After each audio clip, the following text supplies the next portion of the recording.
മഹാനായ അബൂദർ റളിയല്ലാഹു തആല അൻഹു അല്ലാഹുവിന്റെ പ്രവാചകന്റെ ചാരത്ത് വന്നിട്ട് ചോദിച്ചു, നബിയേ, എനിക്ക് നന്നാകാൻ ഒരു വഴി പറഞ്ഞതാ നബിയേ, എനിക്ക് ഒരുപാട് നന്മകൾ ചെയ്യണം നബിയേ. അബൂദർ നിന്നെ പോലെ ജീവിക്കുന്നവനല്ല, മോശമായി ജീവിക്കുന്നവനല്ല. അബൂദർ അല്ലാഹുവിന്റെ പ്രവാചകന്റെ സ്വഹാബിയാണ്, സാധാരണ ഒരു സ്വഹാബിയല്ല.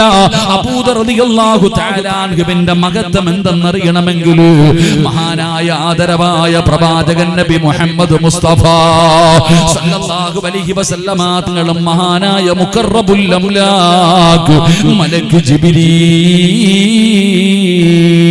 ജിബ്രീൽ അലൈഹിസ്സലാം രണ്ടുപേരും പരസ്പരം സംസാരിക്കുകയാണ്. അല്ലാഹുവിന്റെ പ്രവാചകനും ജിബ്രീലും ഇങ്ങനെ സംസാരിച്ചു കൊണ്ടിരിക്കുമ്പോ അബൂദർ എന്ന് പറയുന്ന ചെറുപ്പക്കാരൻ വഴിയിലൂടെ നടന്നു പോവുകയാണ്. അല്ലാഹുവിന്റെ പ്രവാചകന്റെ മുന്നിലൂടെ അബൂദർ ഇങ്ങനെ നടന്നു പോകുമ്പോ ജിബ്രീൽ എന്ന് പറയുന്ന മലക്ക് ചോദിക്കുന്നു, യാ റസൂലല്ലാഹ്, അല്ലാഹുവിന്റെ നബിയേ, ആ പോകുന്നത് അബൂദർ അല്ലേ നബിയേ? ആ പോകുന്നത് അബൂദർ അല്ലേ നബിയേ? അല്ലാഹുവിന്റെ റസൂലിന് അത്ഭുതമാവുകയാണ്. മുത്തി നബി അവിടെ അത്ഭുതപ്പെടുകയാണ്. ജിബ്രീലേ, എന്റെ അബൂദറിനെ നിനക്ക് എങ്ങനെ അറിയാം? അത് അബൂദറാണെന്ന് ആരാ നിനക്ക് പറഞ്ഞു തന്നത്?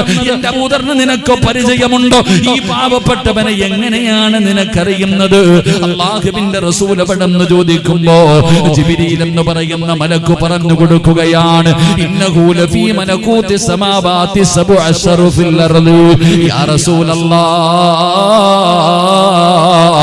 ഏഴാകാശത്തിലുള്ള ഏത് മലക്കിനോട് ചോദിച്ചാൽ, ഏഴാകാശങ്ങളിലുള്ള ഏത് മലക്കിനോട് ചോദിച്ചാൽ ഈ പാവപ്പെട്ടവന്റെ പേര് പറയും നബിയേ. ഈ പാവപ്പെട്ടവൻ അറിയാത്ത മലക്കുകളില്ല നബിയേ. അല്ലാഹുവിന്റെ മലക്കുകൾക്ക് പരിചയമുള്ള ചെറുപ്പക്കാരൻ അല്ലാഹുവിന്റെ റസൂലിനോട് ചോദിച്ചു, യാ റസൂലല്ലാഹ്, നന്നാകാൻ ഒരു വഴി പറഞ്ഞതാ നബിയേ. ഇബാദത്തുകൾ അധികമായിട്ട് ചെയ്യുവാൻ എനിക്കൊരു വഴി പറഞ്ഞതാ നബിയേ. അല്ലാഹുവിന്റെ റസൂല് പറഞ്ഞു കൊടുത്തത് എന്തെന്നറിയുമോ ചെറുപ്പക്കാരാ? നന്നാകണമെന്ന് ആഗ്രഹമുണ്ടോ? പ്രായം ചെന്നിട്ട് പോലും അല്ലാഹുവിനെ മറന്നുകൊണ്ട് പടച്ചവനെ ഇപ്പോഴും ജീവിക്കുന്ന ഉപ്പമാരോട് പറയുകയാ, നിനക്ക് നന്നാകണമെന്ന് ആഗ്രഹമുണ്ടോ? നിന്റെ അഹങ്കാരം മാറണോ? നിന്റെ ധിക്കാരം മാറണോ? നിന്റെ മോശമായ സ്വഭാവം മാറണോ? നാളെ രാവിലെ നീ ഇവിടത്തെ പള്ളിപ്പറമ്പിലും പോകാൻ പറ്റുമോ? ഇവിടെ ജനങ്ങളെ മുഴുവനും കൊണ്ടുപോയി കബറടക്കുന്ന ഈ നാട്ടിലെ ഖബർസ്ഥാനിലേക്ക് നിനക്കൊന്ന് പോകാൻ പറ്റുമോ? അല്ലാഹുവിന്റെ റസൂല് പറഞ്ഞു, നീ നന്നാകും ബാപ്പാ. ഏത് നന്നാകാത്തവനും നന്നാകാനുള്ള വഴി പള്ളിപ്പറമ്പിൽ പോകലാ. ഈ നാടിനെ വിറപ്പിച്ച ഒരുപാട് കൊലകൊമ്പന്മാരവിടെ കിടക്കുന്നുണ്ടല്ലോ. അവന്റെ തലച്ചോറിലെ വളമെടുത്തിട്ട് അവന്റെ മുകളിൽ നിൽക്കുന്ന മൈലാഞ്ചി ചെടികൾ ഒരുപാട് കഥകൾ ഇങ്ങനെ വിളിച്ചു പറയുന്നുണ്ട്. സിനിമ കാണലും സീരിയൽ കാണലും ഒക്കെ നിർത്തണമെന്ന് ആഗ്രഹിക്കുന്ന പെങ്ങള്, കഴിയില്ല എന്ന് നീ പറയരുത്. നിന്റെ എല്ലാ ദുസ്വഭാവങ്ങളും മാറണോ? നീ പള്ളിപ്പറമ്പിൽ പോകണമെന്ന് ഞാൻ പറയുന്നില്ല. നീ എവിടെയാണ് പോകേണ്ടതെന്നറിയുമോ? ഈ നാട്ടിൽ ഏതെങ്കിലും ഒരു പെണ്ണു മരണപ്പെട്ട് കഴിഞ്ഞാൽ ആ മരണ വീട്ടിലേക്ക് നീ ഒന്ന് പോകണേ. ആ മരണ വീട്ടിലേക്ക് നീ ഒന്ന് പോകണേ. എന്നിട്ട് ചോദിക്കണം, എവിടെയാണ് മയ്യത്ത് കുളിപ്പിക്കുന്നത്? എപ്പോഴാണ് മയ്യത്ത് കുളിപ്പിക്കുന്നത്? അതാ പെണ്ണിന്റെ ജനാസ കുളിപ്പിക്കുന്ന സ്ഥലത്ത് കടന്നു ചെന്നാൽ എന്റെ പ്രിയപ്പെട്ട പെങ്ങളെ ജീവിതത്തിൽ മാറ്റം വരികയാ. അതുകൊണ്ട് എന്റെ പ്രിയപ്പെട്ടവരോട് പറയുന്നു, പടച്ചവനെ, ഖബർ കളിക്കേണ്ട സ്ഥലമല്ല, ഖബർ നിസാരമായ സ്ഥലമല്ല. ആ ഖബറിനെ കുറിച്ച് പറയുന്നത് കേട്ടാലേ പേടിക്കണം. ആ ഖബറിനെ കുറിച്ച് പറയുന്നത് കേട്ടാലേ പേടിക്കണം. ഖബർ കണ്ടാ കരയണേ, ഖബർ കണ്ടാ കരയണേ. മഹാനായ സയ്യിദുനാ ഉസ്മാൻ ഇബ്നു അഫ്ഫാൻ ഈ ലോകത്ത് നിന്ന് യാത്ര പറയുന്ന സമയത്ത് തന്റെ നെഞ്ചിലേക്ക് അല്ലാഹുവിന്റെ പരിശുദ്ധമായ ഖുർആൻ മുറുകെ പിടിച്ച് ഈ ലോകത്ത് നിന്ന് യാത്രയായ സ്വഹാബിയാണ് ഉസ്മാൻ റളിയല്ലാഹു തആല അൻഹു. ആ ഉസ്മാൻ തങ്ങൾ ഖബറിനെ കുറിച്ച് പറഞ്ഞു കഴിഞ്ഞാൽ, ആ ഉസ്മാൻ തങ്ങൾ ഖബറിനെ കുറിച്ച് പറഞ്ഞു കഴിഞ്ഞാൽ ആ ഖബർ കണ്ടാ വല്ലാത്ത കരച്ചലാ. ഉസ്മാൻ റളിയല്ലാഹു തആല അൻഹുവിന്റെ താടി രൂപത്തിലൂടെ കണ്ണുനീര് ഒഴുകുകയാണ്. സഹാബത്ത് ചോദിക്കുന്നു, ഉസ്മാൻ തങ്ങളെ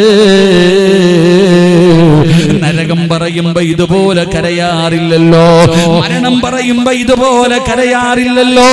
പരലോകത്തെ കുറിച്ച് പറയുമ്പോ, സിറാത്തിനെ കുറിച്ച് പറയുമ്പോ, മീസാനിനെ കുറിച്ച് പറയുമ്പോ, നരകത്തെ കുറിച്ച് പറയുമ്പോ, അല്ലാഹുവിന്റെ അദാബുകളെ കുറിച്ച് പറയുമ്പോ നിങ്ങൾ ഇതുപോലെ കരയാറില്ലല്ലോ. എന്തുകൊണ്ടാണ് ഖബറിനെ കുറിച്ച് പറയുമ്പോ നിങ്ങൾ വല്ലാതെ കരയുന്നത്? കരയണം ചെറുപ്പക്കാരാ, കരയണം ചെറുപ്പക്കാരാ. ഖബറെന്നു കേട്ടാൽ തൽക്ഷണം ഞെട്ടേണ്ടതാ, കണ്ടാലുടൻ വാ വിട്ടു നീ കരയേണ്ടതാ.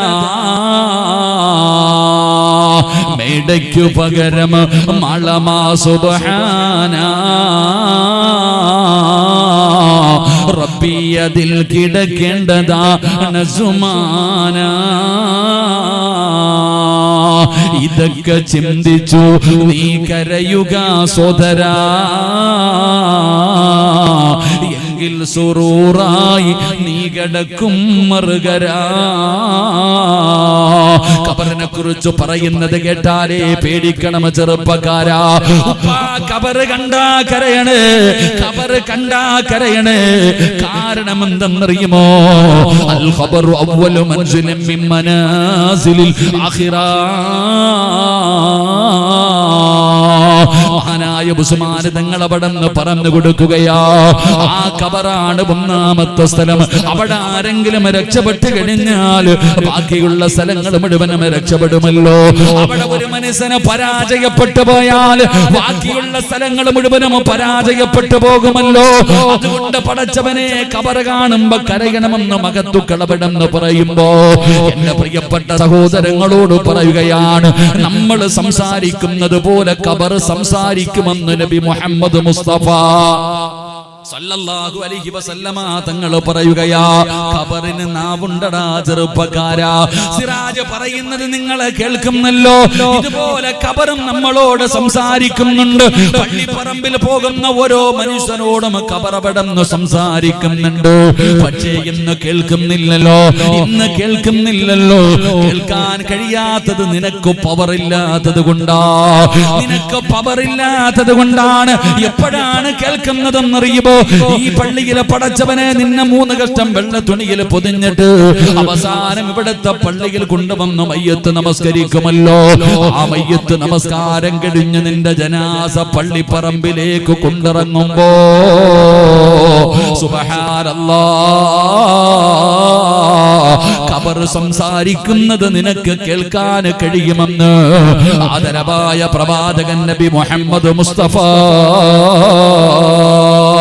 സല്ലല്ലാഹു അലൈഹി വസല്ലമ തങ്ങൾ പറയുകയാ. അന്ന് കേൾക്കാം ഉപ്പമാര്, എന്റെ പ്രിയപ്പെട്ട പെങ്ങന്മാര്, നിന്നെ വെള്ള തുണിയിൽ പൊതിഞ്ഞിട്ട് പള്ളിപ്പറമ്പിലേക്ക് നിന്റെ ജനാസ കൊണ്ടിറങ്ങുമ്പോ ഖബർ വിളിക്കുന്നു, വാടാ വാടാ ചെറുപ്പക്കാരാ, വാടാ ചെറുപ്പക്കാരാ. എന്റെ സ്വഭാവം നിനക്ക് ഞാൻ കാണിച്ചു തരാ, ഞാൻ ആരാണെന്ന് നിനക്ക് കാണിച്ചു തരാ. ഒരുപാട് പറഞ്ഞിട്ടും കേൾക്കാതെ ഈ ദുനിയാവിന്റെ തൊലിക്ക് മുകളിലൂടെ മതിമറന്ന ധിക്കാരിയെ പോലെ, അഹങ്കാരിയെ പോലെ തോന്നിവാസം കാണിച്ച് നടന്നവനല്ലേടാ. എന്റെ യഥാർത്ഥ സ്വഭാവം എന്താണെന്ന് ഞാൻ നിനക്കെന്ന് കാണിച്ചു തരാ എന്ന് ഖബർ പറയുന്നത് ഞാനും നിങ്ങളും കേൾക്കുമെന്ന് നബി മുഹമ്മദ് മുസ്തഫ സല്ലല്ലാഹു അലൈഹി വസല്ലമ തങ്ങൾ പറയുമ്പോ മഹാനായ ഉമർ ഇബ്നു അബ്ദുൽ അസീസ് റളിയല്ലാഹു തആല അൻഹു, പടച്ചവനെ ഒരു മനുഷ്യൻ മരണപ്പെടുകയാണ്. ഉമർ ഇബ്നു അബ്ദുൽ അസീസ് തങ്ങൾ പള്ളിപ്പറമ്പിൽ കൊണ്ടുപോയി ജനാസ ഖബറടക്കി എല്ലാവരും സലാം പറഞ്ഞ് പിരിയുമ്പോ ഉമർ ഇബ്നു അബ്ദുൽ അസീസ് റളിയല്ലാഹു തആല അൻഹു പള്ളിപ്പറമ്പിൽ നിൽക്കുകയാ. കൂടെ വന്നവര് വിളിക്കുന്നു, തങ്ങള് എന്തിനാ ഒറ്റയ്ക്ക് ഇവിടെ നിൽക്കുന്നത്? എന്തിനാണ് ഒറ്റയ്ക്ക് ഇവിടെ നിൽക്കുന്നത്?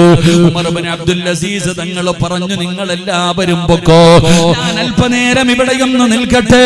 പടച്ചവരെ, പള്ളിപ്പറമ്പിലൂടെ നടക്കുകയാണ്, ഖബർസ്ഥാനിലൂടെ നടക്കുകയാണ്. ഒരു പഴക്കം ചെന്ന ഖബറിന്റെ ചാരത്ത് ചെന്നു, ഒരു പഴക്കം ചെന്ന ഖബറിന്റെ ചാരത്ത് ചെന്നു. ഉമർ ഇബ്നു അബ്ദുൽ അസീസ് തങ്ങൾ ഖബറിന്റെ ചാരത്തിരിക്കുകയാ. കരയാൻ തുടങ്ങി, കണ്ണിലൂടെ കണ്ണുനീരിങ്ങനെ വരാൻ തുടങ്ങി. ഒന്നും മിണ്ടാതെ നിശബ്ദനായി പള്ളിപ്പറമ്പിലെ പഴക്കം ചെന്ന ഖബറിന്റെ ചാരത്തിരുന്ന് കരയുമ്പോ ആ ഖബർ ചോദിക്കുന്ന ഉമർ ഇബ്നു അബ്ദുൽ അസീസ് ഇരിക്കാൻ തുടങ്ങിയിട്ട് ഒരുപാട് സമയമായല്ലോ. ഖബർ ചോദിക്കുകയാണ്, ഒരുപാട് നേരം കൊണ്ടിരുന്ന് കരയുകയാണല്ലോ, എന്തേ എന്നോടൊന്നും ചോദിക്കാറില്ലേ? എന്റെ അകത്ത് കിടക്കുന്ന മനുഷ്യന്റെ അവസ്ഥ നിനക്കറിയണ്ടേ? ഉമർ ഇബ്നു അബ്ദുൽ അസീസ് തങ്ങളെ കരഞ്ഞുകൊണ്ട് ചോദിക്കുന്നു, ഖബറേ എങ്ങനെയാണ് ഈ പെരുമാറുന്നത്? മസഖത്തുൽ അഖ്ഫാൻ വസദഖത്തുൽ മുഖ്ലതൈൻ വഅകൽതുൽ ലഹുമാ. ഖബർ ഇങ്ങനെ വിശദീകരിച്ചു കൊടുക്കുകയാ, എങ്ങനെയാണ് ഒരു മനുഷ്യനെ ഖബറിൽ ഇറക്കി വെച്ചാൽ അവരെ ഞെരുക്കുകയാണ്, കഫൻ തുണി വലിച്ചു കീറുകയാണ്. പടച്ചവനെ, ഉമർ ഇബ്നു അബ്ദുൽ അസീസ് തങ്ങളെ നിലവിളിക്കുകയാ, പറയല്ലേ പറയല്ലേ പറയല്ലേ, എനിക്കത് കേൾക്കാനുള്ള കഴിവില്ല.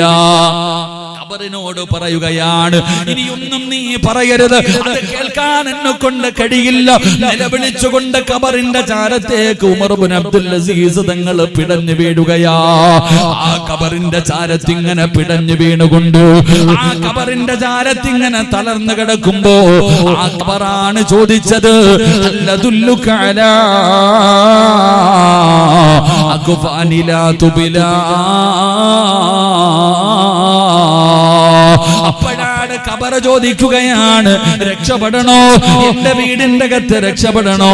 രക്ഷപ്പെടാനുള്ള വഴി ഞാൻ തന്നെ പറഞ്ഞു തരാ എന്നവിടുന്ന് ഖബർ പറഞ്ഞു കൊടുത്തെന്ന് ചരിത്രം പറയുമ്പോ ഈ പാവപ്പെട്ടവന്റെ വഴുത് കേൾക്കാതെ കിടന്നു വന്ന പെങ്ങള് ഇടയ്ക്കൊക്കെ ഖബറിനെ കുറിച്ച് ചിന്തിക്കുമോള്, മരണത്തെ കുറിച്ച് ചിന്തിക്കുമോള്.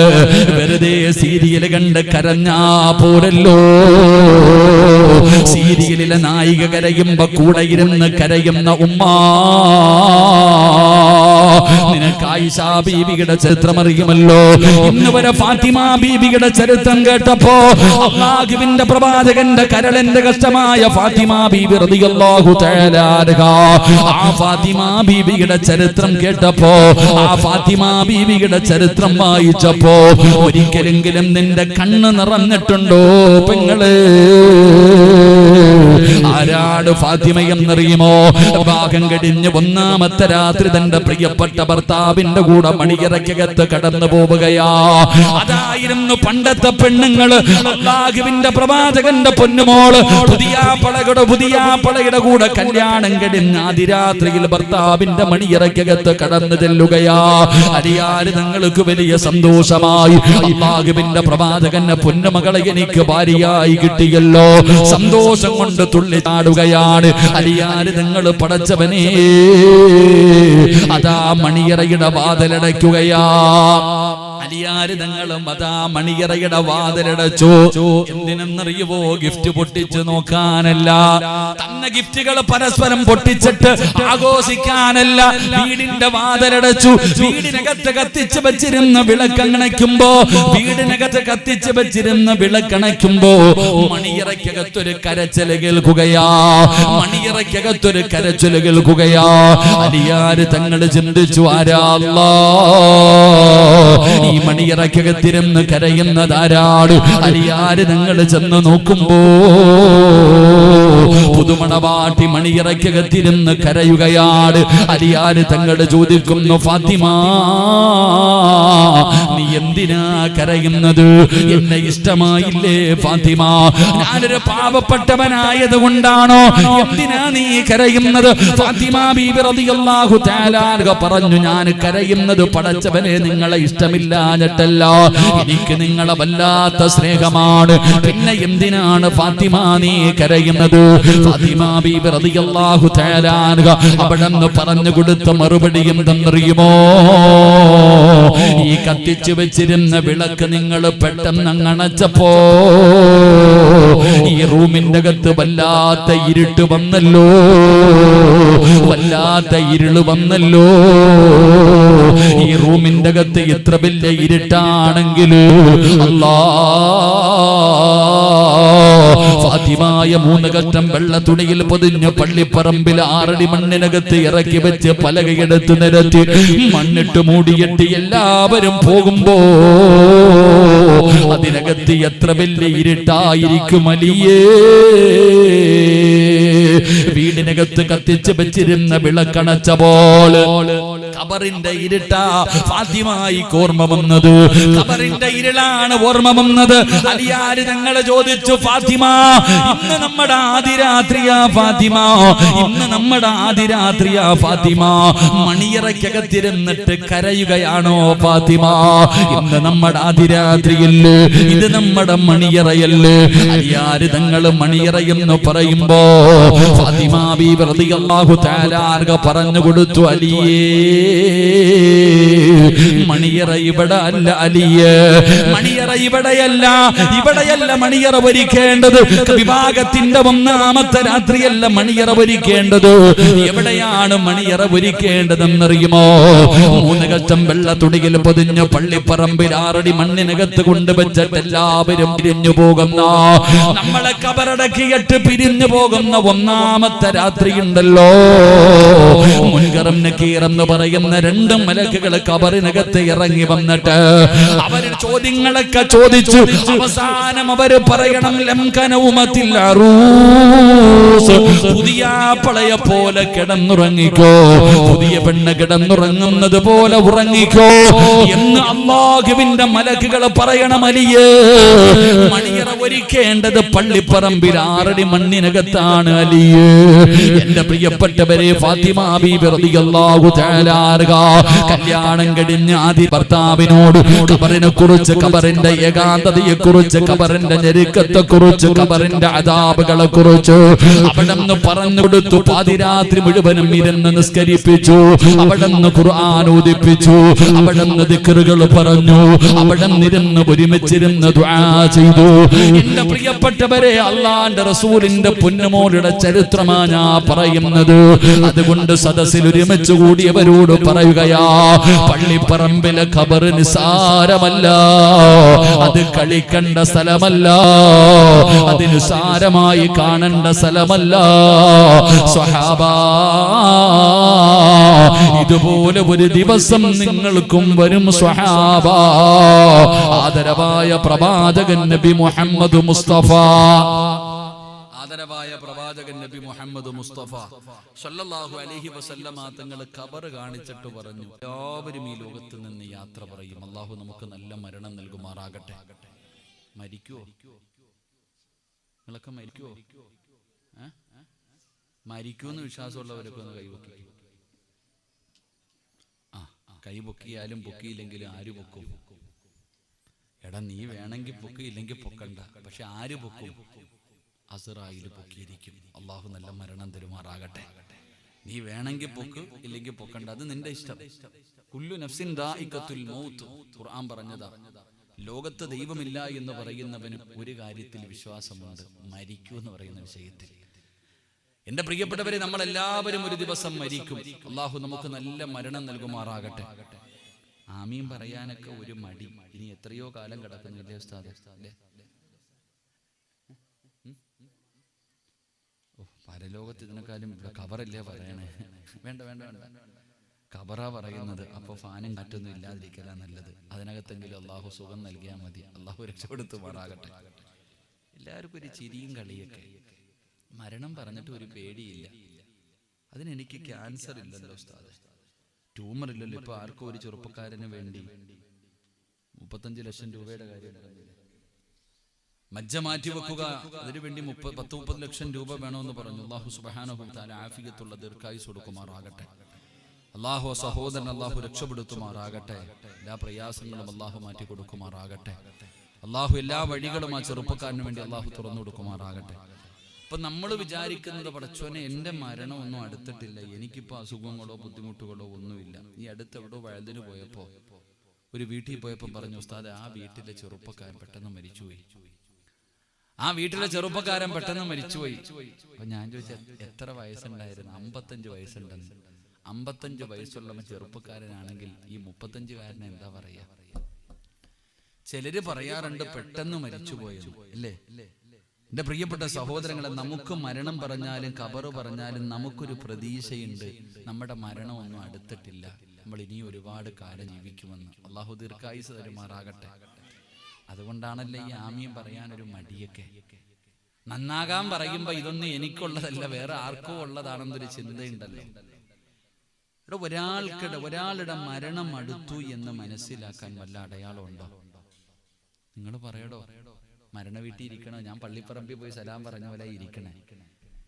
ഒരാളുടെ മരണം അടുത്തു എന്ന് മനസ്സിലാക്കാൻ വല്ല അടയാളം ഉണ്ടോ? നിങ്ങൾ എന്താ വെടികൊണ്ടതുപോലെ ഇരിക്കണ പട ഉണ്ടോ? ഒരാളുടെ മരണം, എന്റെ മരണം അടുത്തു എന്ന് ചോദിച്ചാൽ ഞാൻ ഉറപ്പിച്ചു പറയും എന്റെ മരണം അടുത്തു എന്ന്. അള്ളാഹു എനിക്ക് നല്ല മരണം തരുമാറാകട്ടെ. നിങ്ങൾക്കും ഉണ്ടോ? മരണത്തിന് അടയാളമുണ്ടെന്ന് നബി മുഹമ്മദ് മുസ്തഫ. നബി മുഹമ്മദ് മുസ്തഫ എത്ര എണ്ണം ഉണ്ട്? ഒന്നല്ല, രണ്ടല്ല, 3 അടയാളം. ഒരാളുടെ മരണം അടുത്തോ എന്ന് ഇത്രയും നാളും വല്ലവന് കവറും കുഴിച്ച് വല്ല മയ്യത്തും കുളിപ്പിച്ച് വല്ല മയ്യത്ത് നിസ്കരിച്ച് നടന്നിട്ട് കാര്യമില്ല.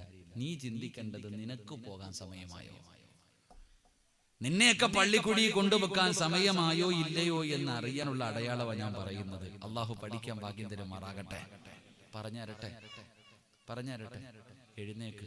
നാളെ ചിലപ്പം സഫ്വാൻ മഹാനായ ഏഴുമല സഫ്വാൻ തങ്ങൾ ഇവിടെ ദുആ ചെയ്യുമ്പോൾ പള്ളിപ്പറമ്പിൽ കിടക്കുമായിരിക്കും. അവിടെ എന്താവും അല്ലാഹു അഅലം. അല്ലാഹു കാക്കുമാറാകട്ടെ. മരണത്തിന്റെ അടയാളം കേൾക്കണോ? കേൾക്കുമെന്ന് കൈവക്കിക്ക്, അത്ര ധൈര്യമുള്ളവരൊക്കെ. ഇൻഷാ അല്ലാഹ്. ഇവിടെ എങ്ങനെ നേരത്തെ ഖബർ കുഴിച്ചിടുവോ? കഫൻ തുണി എങ്ങനെ നിങ്ങൾ കൊടുക്കുവോ? മേടിക്കണോ? പള്ളിയിൽ നിന്ന് കൊടുക്കുവോ?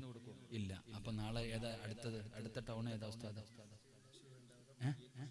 ശ്രീകണ്ഠപുരത്തോ മയ്യിലോ പോയിട്ട് അവനവന്റെ അളവ് നോക്കിയിട്ട് കഫൻ തുണി വാങ്ങണം. അള്ളാഹു നല്ല മരണം തരുമാറാകട്ടെ. നിങ്ങളെന്താ വരണ്ടു പോയോ? അടയാളം പറയുന്നതിന് മുമ്പേ വരണ്ടല്ലോ. താത്തമാരൊക്കെ എഴുന്നേറ്റ്. ഇനി ഫർദൊന്നും പേടിക്കണ്ട, ഇനി കഫൻ തുണി വാങ്ങിച്ചാൽ മതി. ഇന്ന് വഴുത് കഴിഞ്ഞ് വീട്ടിൽ പോകുമ്പോ തന്നെ ഇക്കാടെ കാല് പിടിച്ചിട്ട് പറയണം പൊരുത്തപ്പെട്ടേക്കാൻ. എന്തെങ്കിലുമൊക്കെ പറഞ്ഞിട്ടുണ്ടെങ്കിൽ പൊരുത്തപ്പെടണം.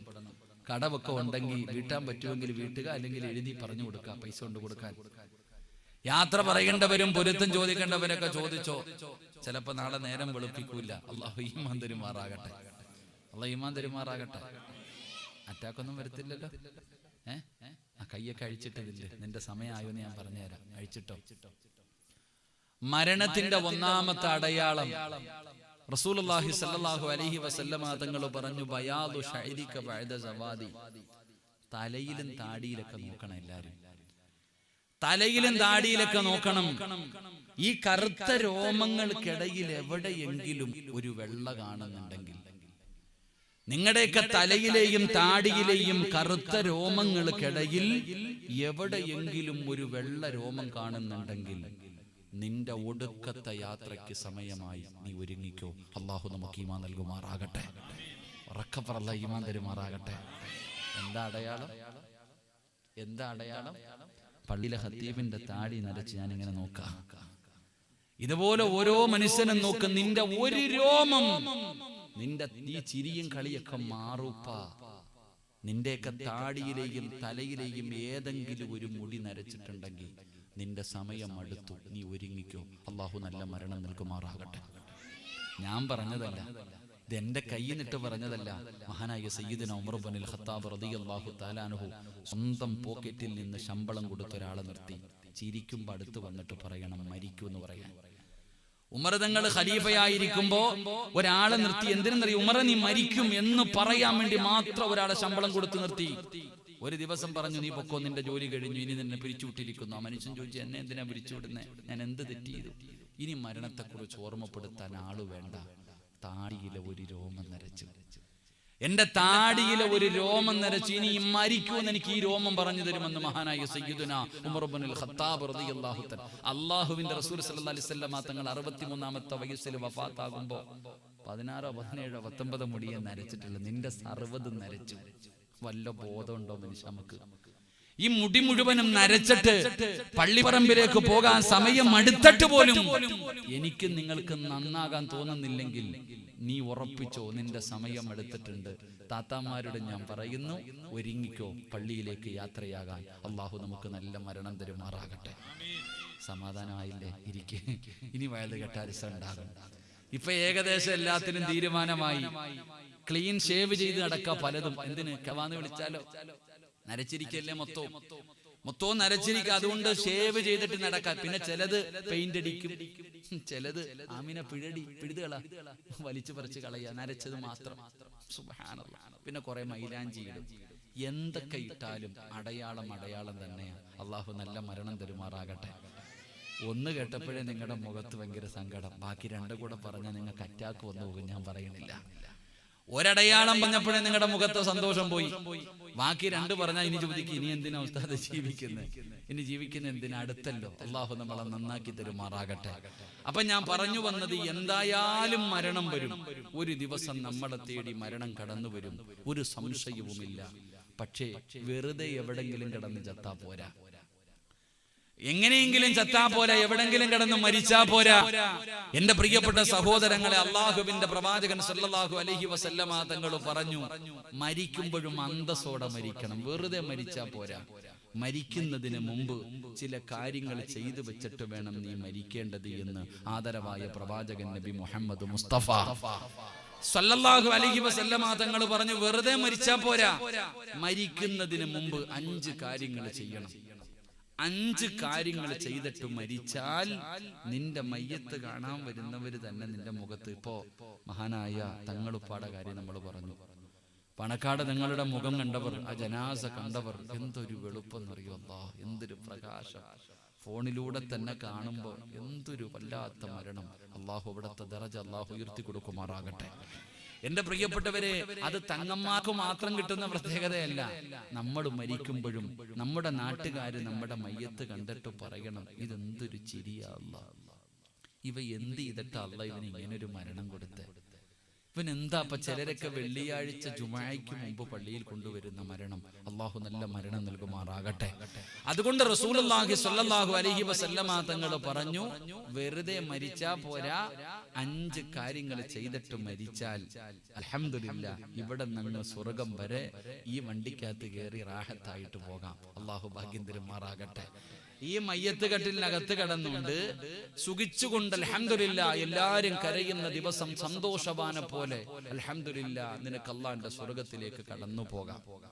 ഈ 5 കാര്യവും ഇല്ലാതെ വെറുതെ ആ പോണെങ്കിൽ, ഈ പറയുന്ന 5 കാര്യങ്ങൾ ഇല്ലാതെ വെറും കൈയോടെയാണ് നീ അസ്റായിലിനെയും പള്ളിപ്പറമ്പിലേക്കും പോകുന്നതെങ്കിൽ നിന്റെ കാര്യം കഷ്ടവാ. അള്ളാഹു നമ്മളെ കാത്തിരക്ഷിക്കുമാറാകട്ടെ. അള്ളാഹു നമ്മളെ കാത്തിരക്ഷിക്കുമാറാകട്ടെ. അതുകൊണ്ട് എൻ്റെ പ്രിയപ്പെട്ട സഹോദരങ്ങളെ, സമയം 10:10 ഇൻഷാ അല്ലാഹ്. ഇനി കറക്റ്റ് 45 മിനിറ്റിനകത്തുണ്ട്. 5 പറയാന്ന് ഞാൻ വാക്കൊന്നും പറയൂല. ഒരെണ്ണമെങ്കിൽ ഒരെണ്ണം പറയും, ദുആ ചെയ്തു പിരിയും. അള്ളാഹു ഭാഗ്യം നൽകുമാറാകട്ടെ. അള്ളാഹു ഭാഗ്യം നൽകുമാറാകട്ടെ. എന്റെ പ്രിയപ്പെട്ടവരെ, അള്ളാഹുവിന്റെ വിശുദ്ധമായ ഖുർആൻ, അള്ളാഹുവിന്റെ പരിശുദ്ധമായ ഖുർആൻ എവിടെന്ന് പറയുകയാണ്, ഒന്നാമതായിട്ട് എന്തായാലും നമ്മളെ മരണം തേടി വരുമല്ലോ.